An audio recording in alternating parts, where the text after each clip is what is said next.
Hey, good evening, everybody. Thanks very much indeed for joining us here for this webinar. My name is Mark Vos. I'm the Chief Strategy Officer here at the General Pharmaceutical Council, and you joined us for what I hope is going to be a very interesting webinar for you in relation to some findings from research we've conducted recently on pharmacy technician preparation for practice. I'm joined by a number of colleagues today. Delighted to welcome Ellen, who is with us, and she is from the Centre for Pharmacy Workforce Studies. And all being well, we'll also be joined by my colleague Damien Day, who's Head of Education. We'll be talking through some of the key findings as well from that. And also, we'll hopefully have time for a number of questions at the end. As ever with webinars, I'm sure there'll be quite a lot of questions and comments made that we may not have time to get through. Rest assured, we'll log all those and see what we can do in terms of answering those separately or via our website later on.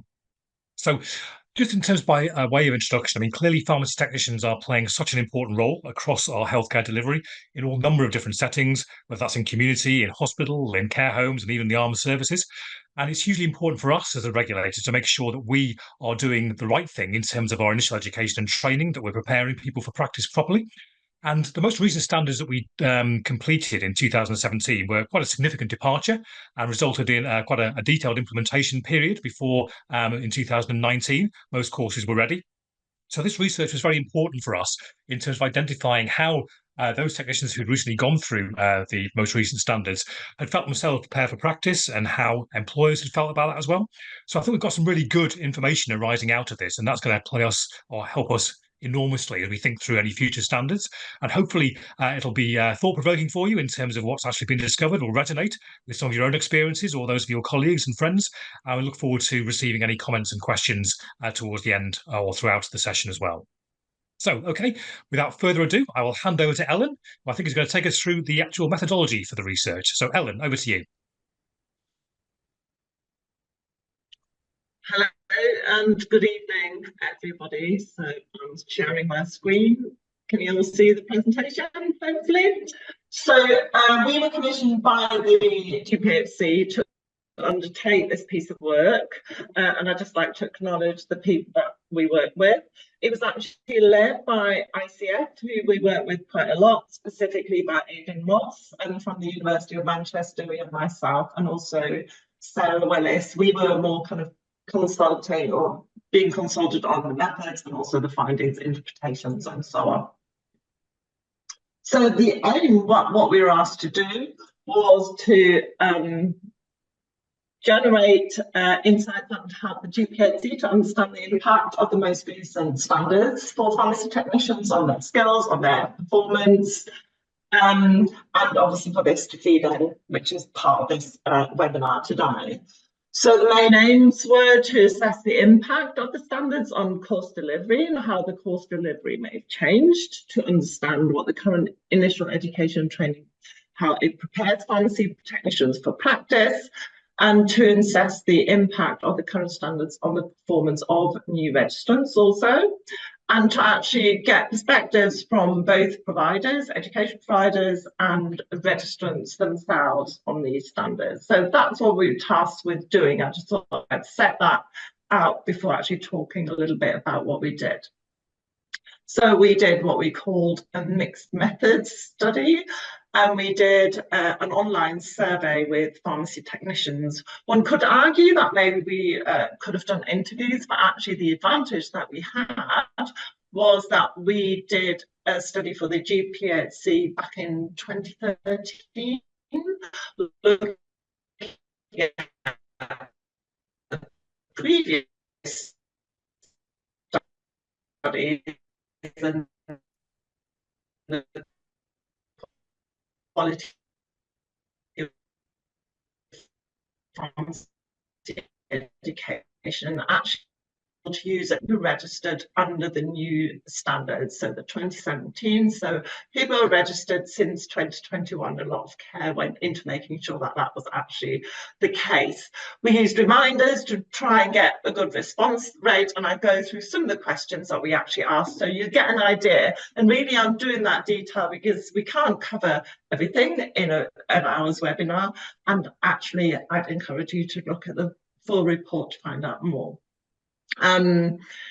We also then did some interviews with both course providers and employers, getting different kinds of course providers and also a mix of employers and also supervisors who'd be working with and supporting these pharmacy technicians in training.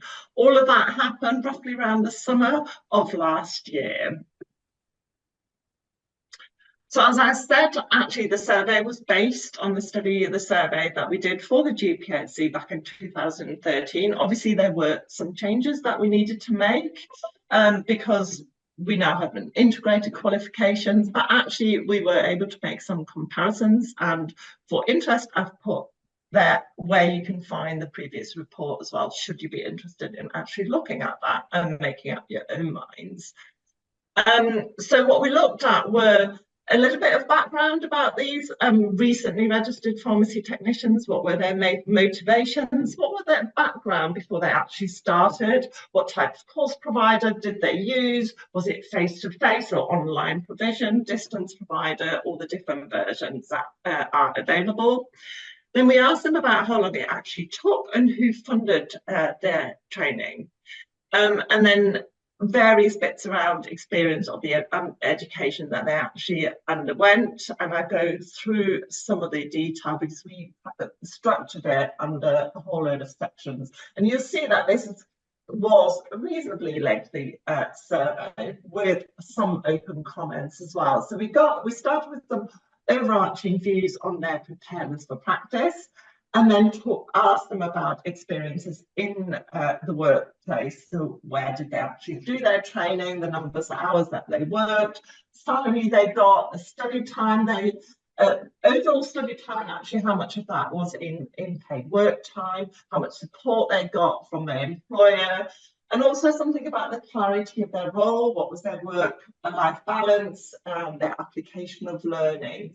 So we used Likert. These are statements where we ask people to all be very familiar with them, where we ask people to agree or disagree with a whole load of statements. First section, or one section being about the course providers and the content and relevance to practice and the stimulating learning that they receive, assessment and feedback. And the GPHC were particularly interested to find out how the learning outcomes or the domains actually of the learning outcomes were covered by them. So you'll find them recurring in the various sections. And they were asked for overall satisfaction, and there was an opportunity to give us some open comments, which we also analysed. And actually, open comments in our experience, especially with pharmacy technicians, are great because they tend to actually give us quite a lot of open comments feedback, which added to the more closed question. We asked about supervision in the workplace, so which setting were they in, and again, a number of agreement statements around the relationships they had, how approachable and supportive, and the guidance that they received, feedback, written and verbal, and then again, an overall satisfaction statement around supervision in the workplace. We then asked about support they received more broadly from the employer, the workplace during their training, so including line managers, colleagues, facilities, opportunities to apply their learning in practice, and again, hours of time that they used for the learning. And as I said, these GPHC domains we picked up in all of those sections. We also asked respondents about their current work and their future work. So were they currently working as a pharmacy technician early on, but were they being retained? Which sector were they working in? And then a little bit around what was their role understanding in the workplace, how clearly was it defined? Did they understand their responsibilities that come with being a registered professional and awareness of the GPHC? We did ask for some demographics as well, which did allow us to do some comparative analysis as well. And then to move to the interviews, we did interviews with cross providers and also employers and supervisors. Obviously, we asked them slightly different questions, so I'll separate them here on two separate slides. So, but what we did when we reached out, we were very keen to speak to as many people as possible who had experience of actually working under both the previous standards and the current standards of 2017 to get that comparative element around what had changed. So we talked to different ones, and what we covered was what their response was to the standards. How did they change their course design and their delivery? How did they view the trainees' performance and against learning outcomes? What was the impact of these new standards on the trainees' fitness for practice or preparedness for practice, and then their perspective of the suitability to work across actually a range of different settings? And also from their perspective, what were the changes in the workplaces and the employers that they have put in place, and how they work with employers? And also we asked them about, are there any suggestions for changes or improvements to the current standards? We also spoke to, as I said, employers and supervisors in various different sectors, and I'll tell you in a moment just briefly where they were based. And again, this was about exploring what the impact was on the standard of the changing standards on the education and training, to which from their point of view, they'd help prepare for the practice as a pharmacy technician in their workflows, in their sector or setting, how well they perceived that these standards had enabled the development of pharmacy technicians, that they could meet demands of different sectors, how it showed the development of the profession as a whole, and how that compared to 2010 or 2011. Now, again, you get the mirror image of what their views were of the changes that course providers had made and implemented, and actually what their experiences were of employing these recently registered pharmacy technicians, and again, also some suggestions for improvements. The online survey for pharmacy technicians, as I said earlier, went out in the summer. They went out with actually plenty of reminders. There were an initial email going out from the GPAC telling people that it was going out, and then a range of, so we put a lot of effort into actually increasing our response, which in the end was just over 15%, which doesn't look great, but actually for online surveys isn't all that bad. We were able to do some statistical analysis, which you'll find in the report. And then we did these qualitative interviews with a range of course providers, and as I said, employers and supervisors. You see the numbers there. You'll see that actually we had regional or national coverage, but actually most of the interviews were in England. And the other thing that I need to draw your attention to is that we actually only spoke to 5 employers, 5 community pharmacy employers, and that really wasn't the want of trying from the GPHC and ourselves. That's something to be borne in mind, but actually if there's anybody out there in community pharmacy listening to this, it is really helpful to engage with this to actually get your views heard. We then did thematic analysis and really gained some detailed insights, and in the report brought the findings from the survey and the interviews together. And I think that's the end of my presentation, so I'll hand over and stop sharing now. Obviously, that's me, and I was one of the original commissioners of the research. And the reason that we commissioned it, I suppose, is that we're very aware that I think we're quite good at consulting on standards and securing buy-in at that stage. But at the other end of the process, once the standards have been used, we are, I think, like a lot of other regulators, less adept at following up that bit. So we were determined in this particular case, and also to use it as a model to make sure that we looked at the impact of the new standards as they were implemented. So that was the logic in the commissioning. So next slide, please, Omar.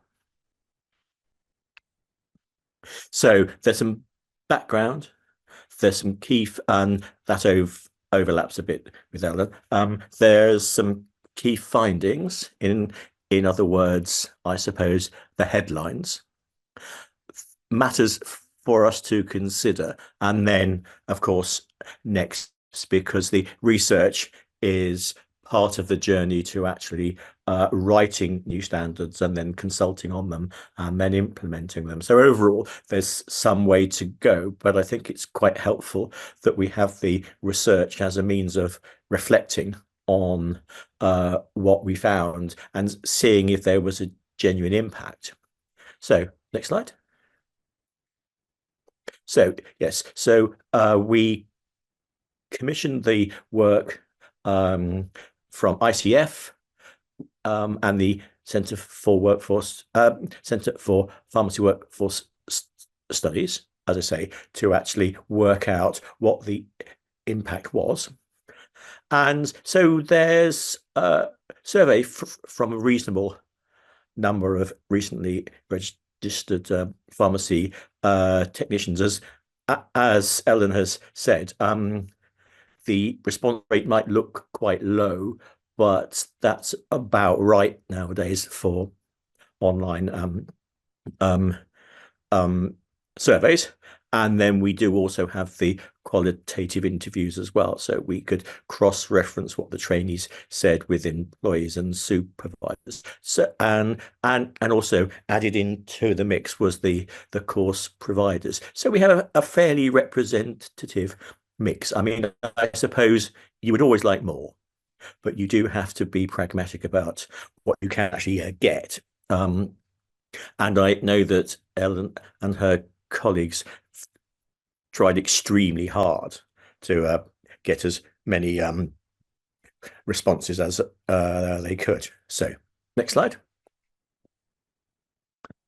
So this is quite an interesting slide, actually, in that if you look at this slide is essentially about feeling prepared. Now, of course, what we don't have is the equivalent analysis of preparedness for trainees who trained under the previous standards. But nevertheless, you know, overall, over 70% felt prepared, which is actually not bad, in the sense that if you speak to anyone who's newly qualified, some are supremely confident, others are actually quite hesitant and unconfident. So if you have over 70% saying that they think they're ready, that's quite encouraging. I suppose less so in primary care compared to the overall preparedness rate, and hospital pharmacy less than the others. So that looks as if it's around 65%, which I found quite surprising, actually, because normally in hospital there's kind of more of a support network, and so they generally speaking feel more supported and therefore more ready for working independently. But if you do look at community pharmacy, it's comfortably over 80%. And normally I would expect hospital and community rates to have switched, but they haven't here. So I think that's worthy of note. We might need to explore that further as we're writing the new standards. You know, exactly what was it about hospital pharmacy trainees that made them feel, I suppose, around 20% less ready than their colleagues in community pharmacy. Nevertheless, all of those numbers are quite high.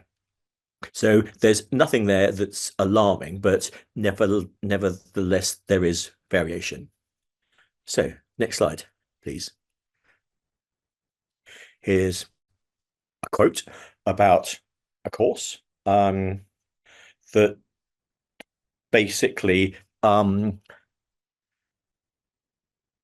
was quite a wide coverage, and that the learning materials were helpful, that they had a wide coverage, and also they felt that rather than it being just a didactic course, there were a range of methods used to deliver the course. So again, a pretty happy customer. On we go.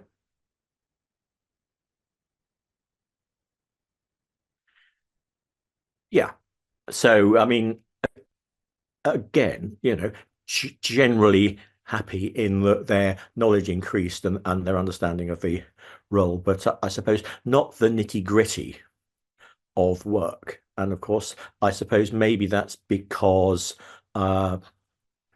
learning situations vary and also work situations vary. So there are elements of practice that you just can't realistically cover in initial education and training because it will vary depending on the individual pharmacy. So discharge medicines reviews may be emphasized less in a particular setting, and in terms of something like smoking cessation, which is an optional service, it could be that they weren't trained in that because the course providers had a view that they might not necessarily need it. And I think that's always the case. You have the core of knowledge, which makes you feel generally confident, and then you do find that there are one or two things which are used quite a lot in your particular pharmacy,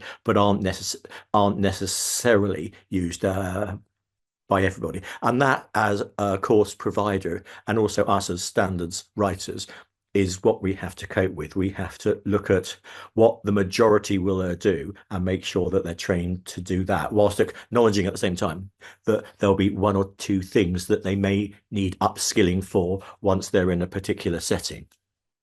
So that there's no real surprise there. Okay, on we go. So coverage via domain. Now, as Ellen pointed out, they looked at the domains, and I think what's most encouraging to me, and also encouraging for the profession, is the 90% said that there was an emphasis on person-centered care, professionalism, and professional knowledge and skills, and also that was dealt with in the workplace. And I think we wouldn't necessarily have found that if we had been if we were looking at observations from trainees who trained under the old standards. So I think this slide in particular, to me, is an indication that the principal effect that we wanted, in other words, for pharmacy technicians to understand that they were involved in the care of people and that they had to act in a professional way. I think that particular metric shows that we've achieved our main ambition, which is really rather encouraging. So on we go. So compare and contrast, because you can see that there's quite a long time between the old standards and the new. Now, there were some reasons for that, but nevertheless, if you think about a profession, whether it's pharmacy technicians or pharmacists or anything, 7 years is really quite a long time. And so what we emphasized and what seems to have come through, thinking about what's in the previous slide, a holistic view or an approach to medicines seems to have worked. Reflective practice and counselling, again, they were sort of in the 2017 standards far more than they were in the 2010 standards. And the fact, again, going back to the previous slide, that what was talked about was patient-centered care would seem to indicate that our strategy for revising the standards in 2017 has actually worked, which is particularly encouraging. Also, looking at the level of assessments in particular, we did raise the standard in terms of the academic aspect of assessments, because it's quite a fine balance, because this is work in practice after all on the whole, but nevertheless you do need the academic rigor as well to make sure that there is that underlying level of knowledge that's appropriate for a registered professional, and I think that's quite important. And again, we tried to not exactly downplay the technical requirements, but we wanted to move away from you must show that you can do this, or you must show that you can do that, and you must have shown that you can do this X number of times. It was more a move towards sort of holistic professional skills rather than, I suppose, counting the beans. Okay, on we go. And the other big change, which we made with some trepidation, but I think it tends, I think the indications are that it's worked, was to not have competency and knowledge as separate things, which is what it was when there were two not necessarily linked courses.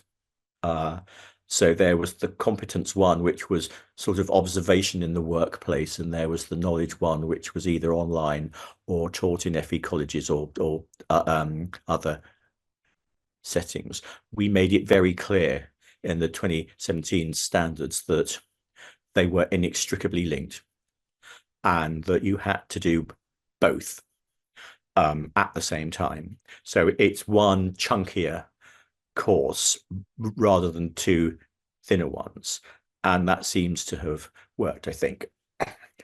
And again, we come back to approaches to the patient, and the emphasis has been very much on making sure that theory is immediately applied in practice.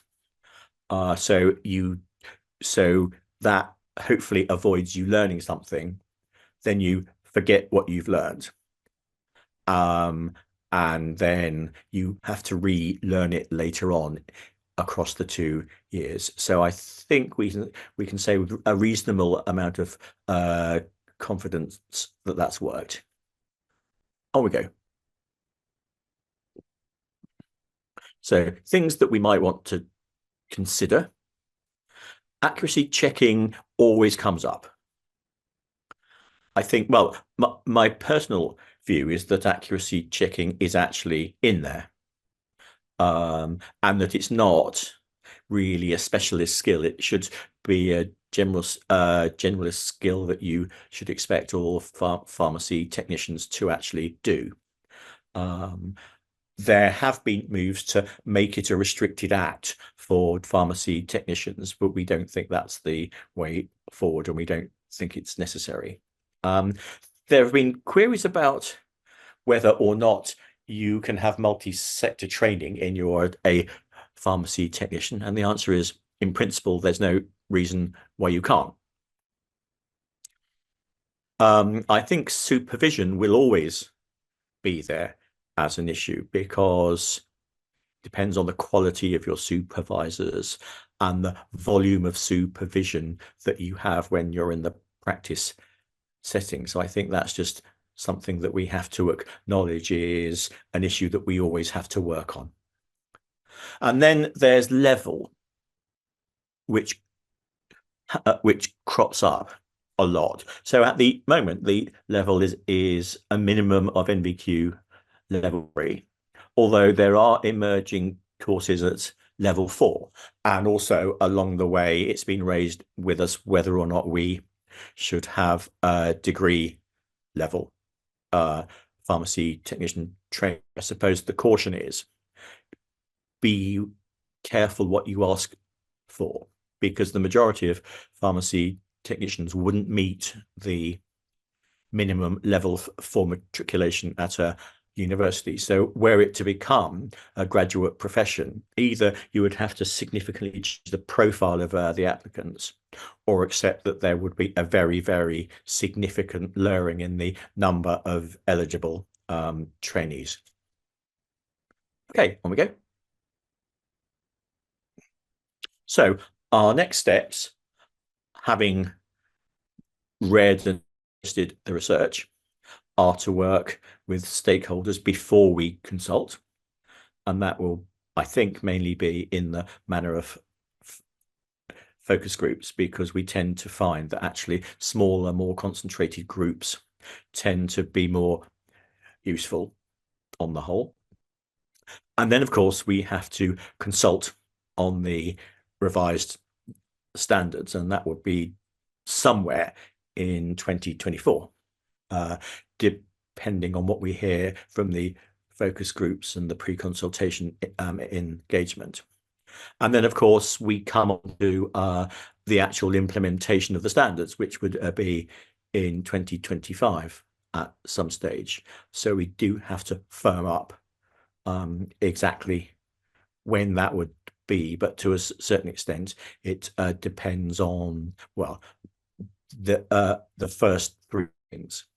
And just before consulting on the revised standards, we of course have to write them. So maybe we ought to add another line there, which is write the standards and then consult on them. Okay, on we go. So firstly, just to say thank you so much for attending tonight. Really grateful for you spending the time out of your busy schedules to listen to that. Hopefully you found it informative. Thanks very much to Ellen and Damien for presenting around that.